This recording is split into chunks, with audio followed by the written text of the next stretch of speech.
भगवान श्री सुखदेव जी महाराज के मुख से गाथा सुनकर मोक्ष गति प्राप्त की, वैकुंठ गति प्राप्त की, वैसे ये स्वयं श्री कृष्ण है।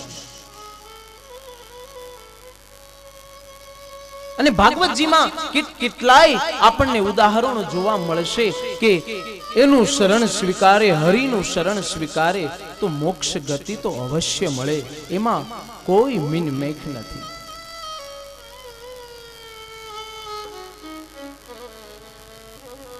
પણ એના માટે ભગવાનને મેળવવા માટે કોઈ ગ્રંથને અનુસરણ કરવા માટે એના જેવું હૃદય બનાવવું પડે, દિલ બનાવવું પડે, કોમળતા લાવવી પડે, જીવનમાં વિવેક લાવવો પડે। જ્યાં સુધી વિવેક નથી આવતો ત્યાં સુધી કંઈ મળતું નથી। વિવેક જરૂરી છે। परीक्षित ने विवेक से दो हाथ जोड़कर सुखदेव की वंदना की, तब जाके सुखदेव ने गाथा सुनाई। विदुर जी कितने विज्ञानी थे, पण જ્યારે મૈત્રી મુનિના શરણમાં ગયા ને બે હાથ જોડીને ચરણમાં નમી પડ્યા ત્યારે ભગવતી ગંગાનું રસપાન એમને કરાવવામાં આવ્યું।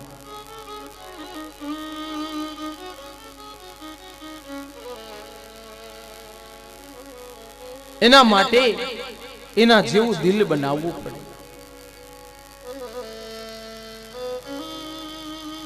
પણ એ ક્યારે મળે? તો રામ કૃપા હોય તો, હરિની અનુકંપા હોય તો। बिनु सत्संग विवेकन होई, राम कृपा बिनु सुलभन सोई। बिनु सत्संग विवेकन होई, राम कृपा बिनु सुलभन सोई।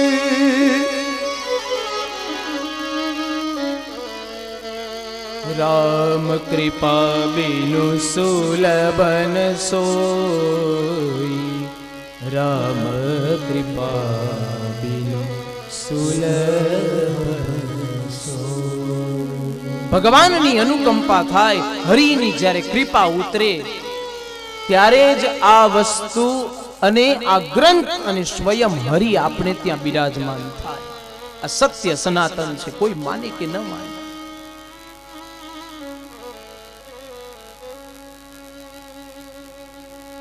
એક ગુરુ હતા, એ ગુરુ મરણ પથારી ઉપર સૂતેલા। हजारों शिष्यों एमनी पासे आवी गया कि आजे अमारा सद्गुरुदेव पृथ्वी परथी विदाय लई रह्या छे अने एक गुरु सन्निष्ठ परमात्मानी भक्तिवान अने सदपात्र गुरु हता। अने ज्यारे अंतिम घड़ी हती त्यारे शिष्यो बधा आजुबाजु उभेला, बे हाथ जोड़ीने आंखमांथी अश्रुनी धारा। अने त्यारे गुरुजी ने प्रार्थना करता करता ए शिष्योए कह्युं, गुरुदेव તમે આજે પૃથ્વી પરથી વિદાય લો છો, પણ અમને બે અમૃતવાણીના શબ્દ કહેતા જાઓ। તમે આખી જિંદગી સત્કર્મ અમારી પાસે કરાવીને અમને જ્ઞાનના માર્ગે લઈ અને સત માર્ગે લઈ ગયા, પણ આજે અંતિમ સમય અમને બે શબ્દ ખાલી કહેતા જાઓ।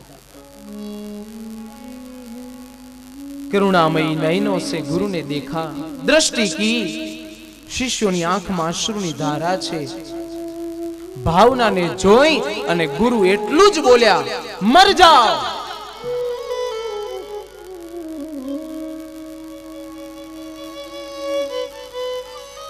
पेला बधा विचार करे, आंखों फाटी गई। शू बोल्या गुरुदेव? बोले मर जाओ।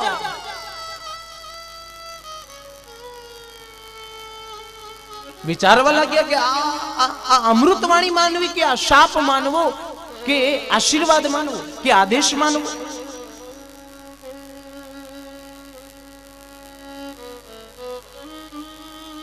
કોઈ સન્નિષ્ઠ ગુરુ ભક્ત थे, જેવું કહેવાય કે ગુરુના એક વચન પર ચાલતા હતા. જ્યાં મર જાવ શબ્દ સાંભળો ત્યાં કોઈ રસ્સી લઈ દોરી લઈને તૈયાર થયા પંખા પર લટકવા. ગુરુને કહા ચલો ખતમ, હવે તો મરી જ જવું છે.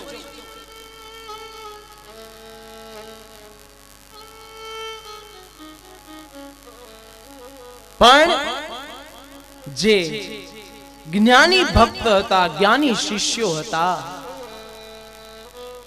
એમણે એવું કીધું, અરે પંખે લટકીને મરી જવાની જરૂર નથી, આત્મહત્યા કરવાની જરૂર નથી.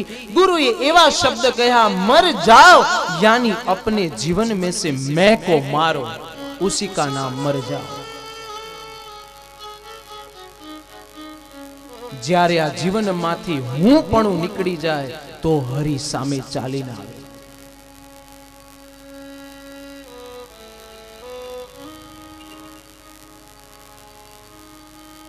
આપણા જીવનની અંદર આપણે દાખલા જોઈએ, આપણને કોઈ દુખી કરવાની કોશિશ કરે તો આપણે દુખી થઈએ, પણ ના, હું આ વાતમાં નથી માનતો.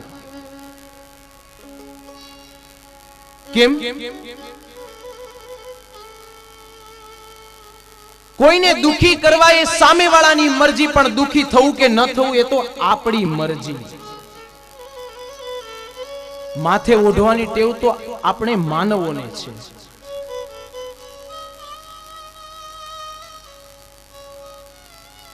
કેમ જીવનમાં વિવેક નથી આવતો? ભાગવતજી વિવેક જ શીખવાડે છે. એટલા માટે તો જ્યારે શૌનકોએ સૂતજીને મહાત્મ્યમાં વંદન કરી અને 5 પ્રશ્ન કર્યા, એમાં આખું સૂતજીએ શ્રીમદ ભાગવત શૌનકોને પીવડાવ્યું અને જ્ઞાન ગંગા પીરસી. અને એમાં જ્યારે શૌનકોએ 5 પ્રશ્ન કર્યા, એમાં એક પ્રશ્ન આ પણ છે, શું? કે હે ગુરુદેવ, અમને જીવનમાં વિવેક કઈ રીતે મળે એ ગાથા સંભળાવો. अपने मैं को मारो और हरि की प्राप्ति करो.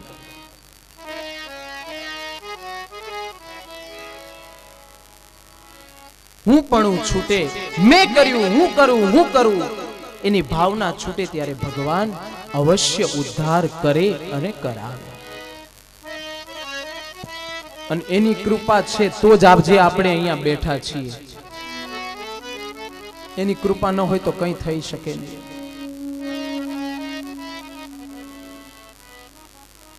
તો એ જ આ ભાગવતી ગંગા છે. તો આવો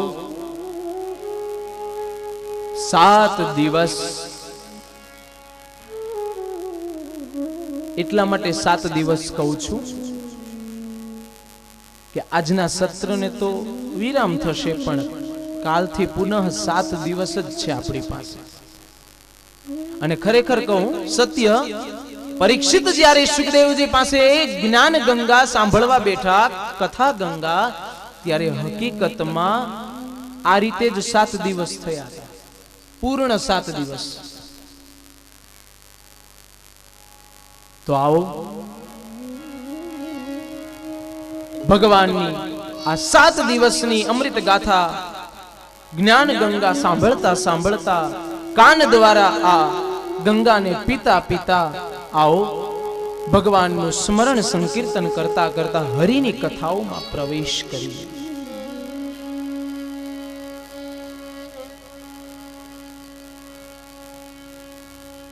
અને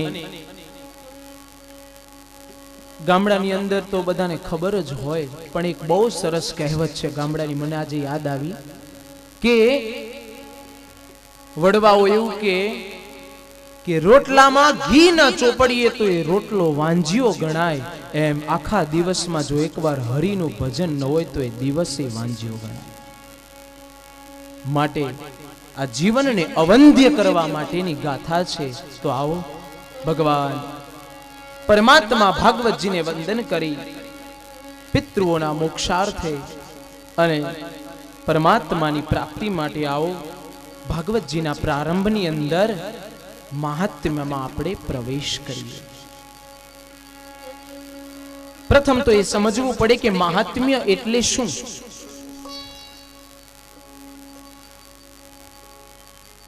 કોઈ પણ વ્યક્તિને ઓળખવો હોય તો એનું પેલા નામ પૂછીએ, સરનામું પૂછીએ, એડ્રેસ બધું જાણીએ. કોઈને પૂછીએ કે આ ભાઈ કેવો છે, એની સાથે પછી વ્યવહાર કરો. એના સારા ગુણ મળે, સારા રિસ્પોન્સ મળે, પછી આપણે આગળ વધીએ. એમ ભાગવતજીને ઓળખવા માટે પ્રથમ શ્રી વ્યાસજીએ મહાત્મ્યનું રસપાન કરવું એવું બતાવ્યું છે. માટે મહાત્મ્ય એ ભાગવતજીની ઓળખાણ છે. તો આવો આપણે પણ ભગવાનને વંદન કરી અને મહાત્મ્યમાં પ્રવેશ કરીએ और परमात्मा की गाथा सुनिए. ओम श्री परमात्मने नमः. सच्चिदानंद रूपाय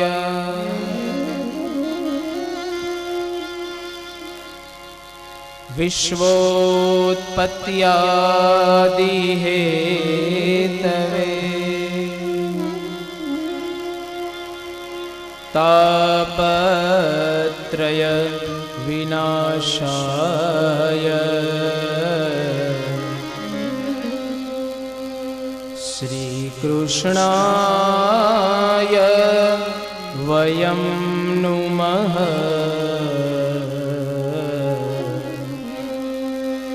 श्री कृष्णाय वयं नुमः.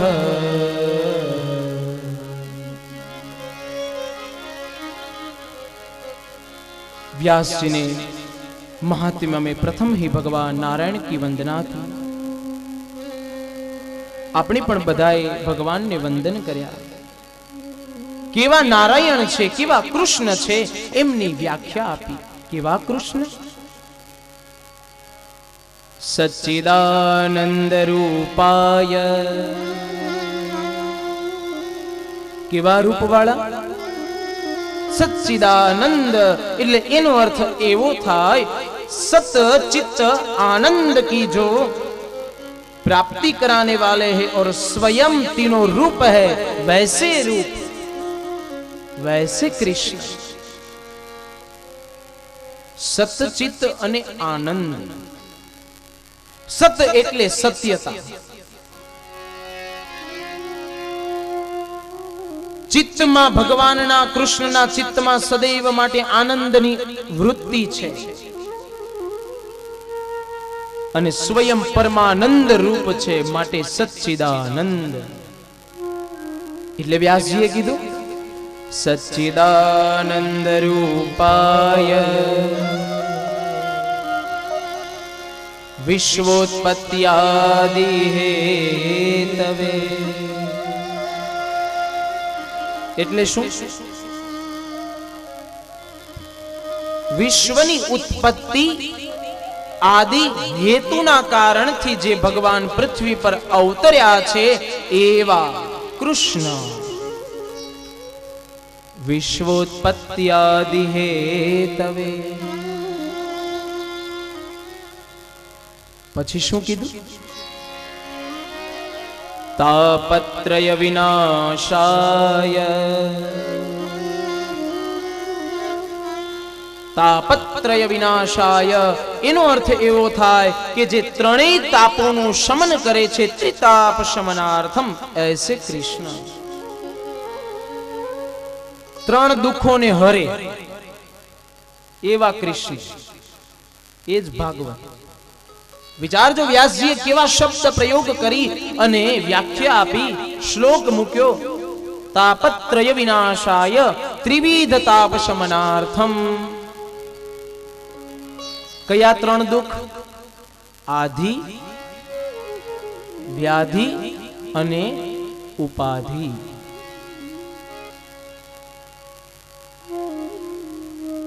બધાના જીવનમાં ત્રણ દુઃખ કોઈને ને કોઈને કંઈક ને કંઈક તો લાગુ હોય જ. કઈ રીતે? આધિનો અર્થ શું તમને શુદ્ધ ગુજરાતીમાં બતાવું? આધિનો અર્થ એટલે નથીનો અભાવ, એનું નામ આધિ.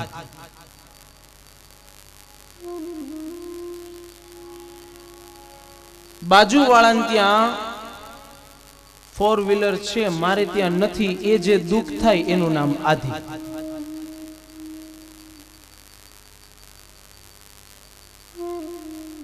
અને કોઈ કર્મો દ્વારા આપણને કષ્ટ પ્રાપ્ત થાય, પૂર્વજન્મ યા આ જન્મ કોઈ એવા કર્મ કરેલા હોય ત્યારે આપણને કોઈ પણ દુઃખ પડે, તે એ દુઃખ પડે એનું નામ વ્યાધિ. અને એકનો એક દીકરો છે પણ કયામાં નથી, મા બાપનું કયું નથી કરતો, અને એકનો એક દીકરો હોવા છતાં જે વ્યક્તિ દુખી છે અને એ દીકરો છે છતાં દુઃખ થાય છે, એનું નામ ઉપાધિ. આધિ, વ્યાધિ અને ઉપાધિ ત્રણેય દુઃખોનું શમન કરે, ત્રણેય દુઃખોને હરે એવા કૃષ્ણ. તાપત્રય વિનાશાય શ્રી કૃષ્ણાય વયમ નુમઃ. શ્રી કૃષ્ણાય વયમ નુમઃ.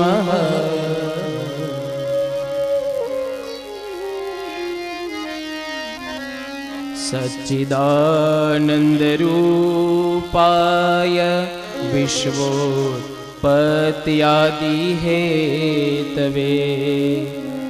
સચ્ચિદાનંદ રૂપાય વિશ્વોત્પત્યાદિ હેતવે.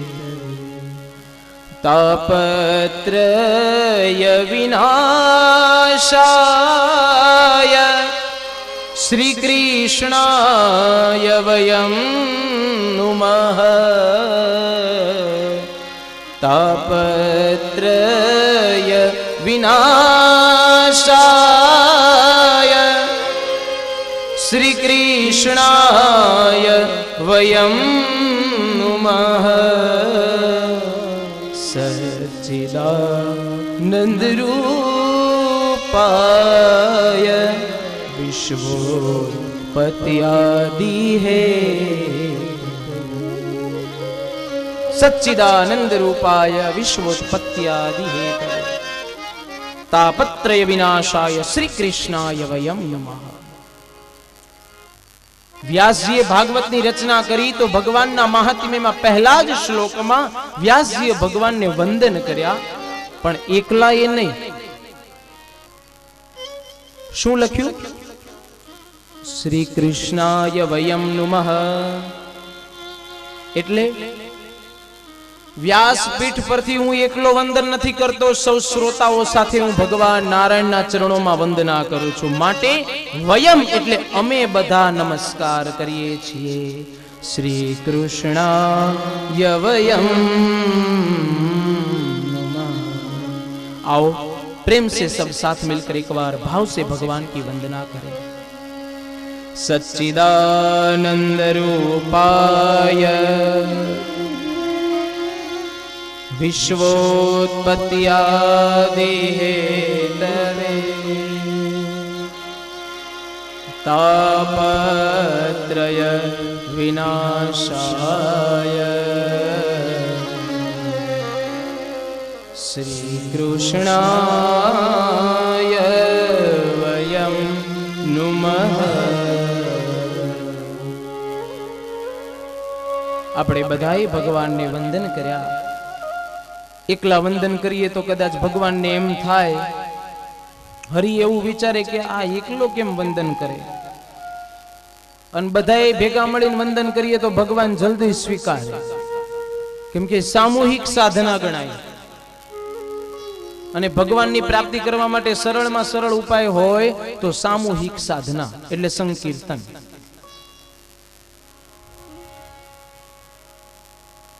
ગામમાં કંઈક કામ હોય, સામાજિક કામ હોય, યા રસ્તાનું કે કોઈ માર્ગનું કે કોઈ પણ પ્રકારનું,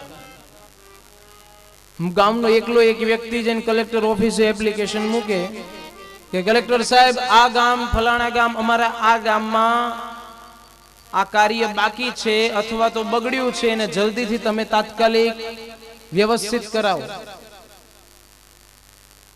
કદાચ કલેક્ટર સાહેબ એકલો જાય, કદાચ 15 ધક્કા ખાય, 15 વાર જાય તોય કદાચ ધ્યાનમાં ન લે.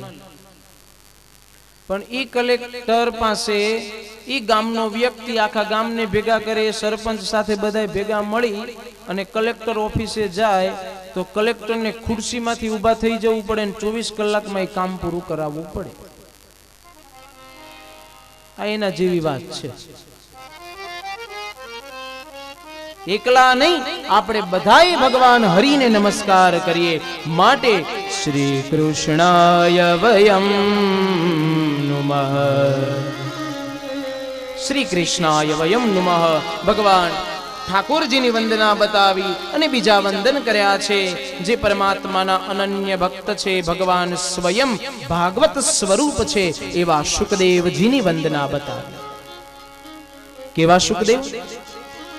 યમ પ્રવ્રજन्तમનુપેતમપેતકૃત્યમ દ્વૈપાયનમ વિરહકા તરાજુહાવા પુત્રેતિ તન્મયતયા તરવોభిનેદુઃ તમ સર્વભૂતહૃદયં મુનિમાનતોસ્મિ તમ સર્વભૂતહૃદય મુનિમાનતોસ્મિ. કેવા શુકદેવ? યમ પ્રવ્રજંતમ અનુપેતમ અપેતકૃત્યમ, એટલે એવા શુકદેવજી કે જે જન્મતાની સાથે જ પોતાના પિતાનું ઘર છોડી અને નીકળી ગયા. હજી તો યજ્ઞોપવિત સંસ્કાર પણ નથી થયા.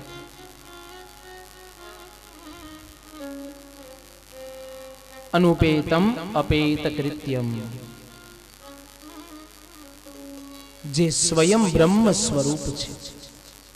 વિચાર કરો, ભાગવતજી જેનો પુરાવો છે કે શુકદેવજીનો જ્યારે જન્મ થયો, માના ગર્ભથી નાળનું છેદન થયું અને તુરંત બહાર આવી અને ચાલવા માંડ્યા, પિતાનું ઘર છોડી અને નીકળી ગયા. અને એ શુકદેવજી જ્યારે નીકળી ગયા એટલે પિતા વ્યાસજી દોડતા દોડતા રડતા રડતા પુત્ર શુકદેવને રોકે છે. ઉભા રહો પુત્ર શુકદેવ, ઉભા રહો, મને છોડીને જશો નહીં. પણ શુકદેવજીને કઈ ખબર નથી, એ તો બ્રહ્મમાં તન્મય છે. કોણ માં ને કોણ બાપ? જેને ભગવાન સાથે નાતો હોય એને બીજા ને શું લાગે? એને બીજી કોઈ માયા વળગી જ ન શકે. એવા બ્રહ્મ સ્વરૂપ શુકદેવ હતા. નીકળી ગયા. વ્યાસ પિતા રડતા રડતા પ્રાર્થના કરે, પોકાર કરે, હે પુત્ર શુકદેવ ઉભા રહો, પણ સાંભળતા નથી, ચાલતા જાય છે. ત્યારે વૃક્ષો ઉભેલા, એણે વ્યાસજીને રોક્યા, દાદા ઉભા રહો, શું કામ રડો છો ને શું કામ શુકદેવજીને તમે રોકો છો?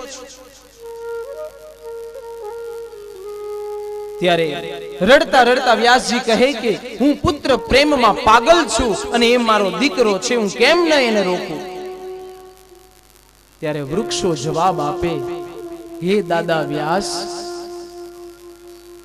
તમને ખબર છે તમારો દીકરો કોણ છે? સ્વયં બ્રહ્મનો અવતાર છે.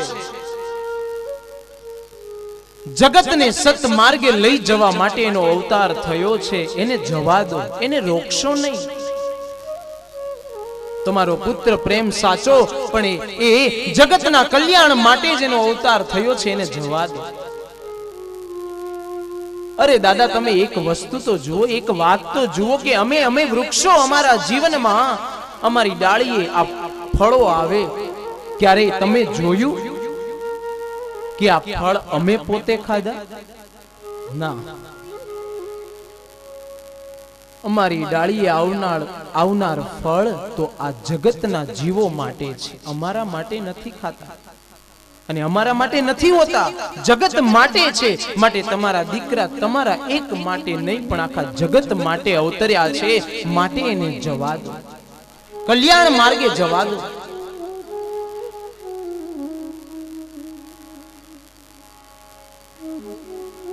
વ્યાસજીને તો બહુ સમજાવ્યા, અરે ભારતની 999 નદીઓ, અરે ગંગાએ ક્યાંય એવું સાંભળ્યું કે પોતે પોતાનું જલ પી અને સંતોષ પામી? એને તો આપણે પાન કરીએ છીએ અને આપણે પવિત્ર બનીએ ને ઈ આપણા પાપ ધોવે છે. જગતના માટી એ ગંગા છે. વૃક્ષો ફળ આપે તો એ જગતના જીવો માટે આપે છે. અને આ આખા પૃથ્વીને ઘેરનારો આ વિશાળ મહાકાય સમુદ્ર જુઓ, એમાં એવું કહેવાય કે અમૂલ્ય, જેના કરોડો મૂલ્ય પણ આંકી ન શકાય એવા અમૂલ્ય મોતીડા અંદર પડ્યા હોય, અને એ મોતીડા એમાંથી નીકળે તો ઈ કોના માટે? આપણા માટે, માનવ માટે. ક્યારે એવું સાંભળ્યું કે ભાઈ દરિયો મોતીની માળા પહેરીને બગીચામાં, ગાર્ડનમાં ફરવા નીકળ્યો? નહીં. એટલા માટે કવિએ સરસ કીધું છે ને, પદ છે, રત્નો રૂપાળા એવા મોંઘા મૂલવાળા,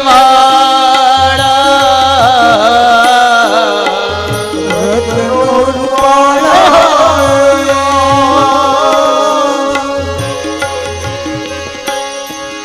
મોંઘા મૂલવાળા,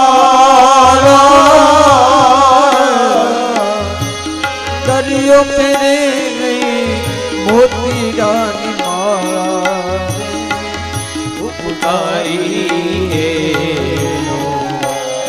એ આત્મા હો.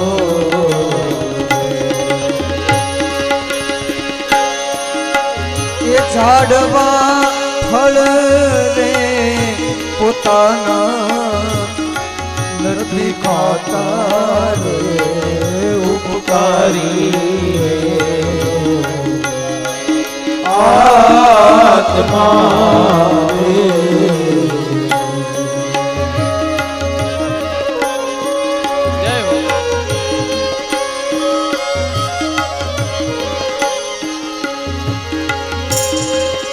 નદીઓ પોતે પોતાના પાણી નથી પીતી. गंगा, यमुना, सरस्वती, कावेरी, चाहे कोई भी नदी हो, सब मानव के लिए है. गंगा सबका पाप धुलाती है, सबके पाप धोती है और सब मानव को पवित्र बनाती है. हे व्यास दादा, आ तुम्हारा पुत्र सुखदेव जगत ने उद्धार कराववा माटे निकळ्या, એને જવા દો, રોકશો નહીં.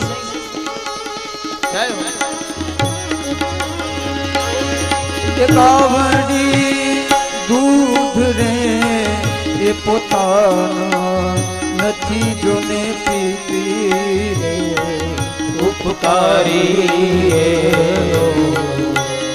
એ આત્મા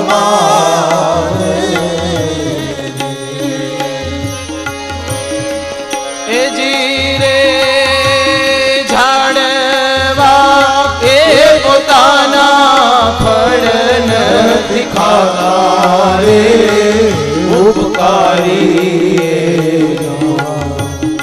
એ આત્મા રે.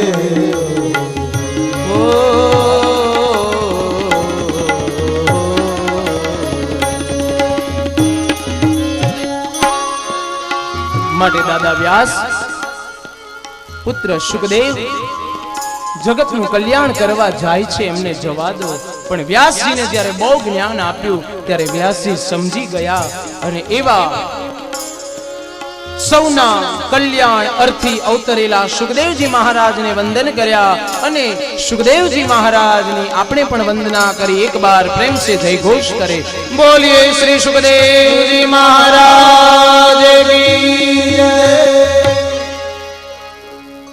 સૌના હૃદયસ્થ વિરાજિત સુખદેવજી મહારાજને કોટી કોટી વંદન સાથે. જેવો ભગવત કથા મૃતનું રસપાન કરવામાં કુશળ છે, એવા શૌનકો સુતજીની સન્મુખ આવી અને બે હાથ જોડી અને શરણોમાં પડી અને પ્રણામ કરી અને કહેવા લાગ્યા. શૌનકો કેવા છે? જેની કથા સાંભળવામાં પ્રીતિ છે એવા શૌનકો 88,000 શૌનકાદી ઋષિ મુનિઓ નૈમિષારણ્યના પવિત્ર ક્ષેત્રમાં આવ્યા અને ભગવાન વ્યાસજીએ લખ્યું, નૈમિષે સુતમાસીનમ અભિવાદ્ય મહામતિમ કથામૃતરસાસ્વાદ કુશલઃ શૌनको બ્રવીત કથામૃતરસાસ્વાદ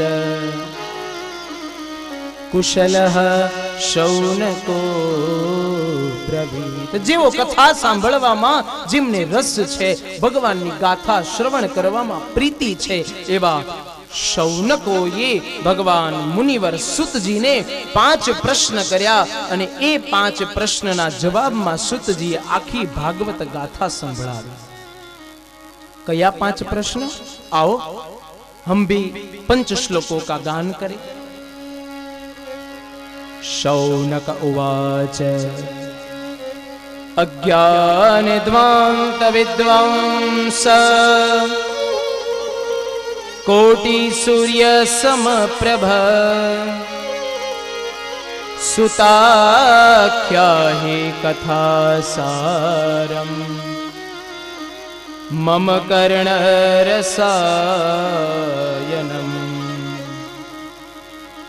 અજ્ઞાન ધ્વાંત વિધ્વંસ.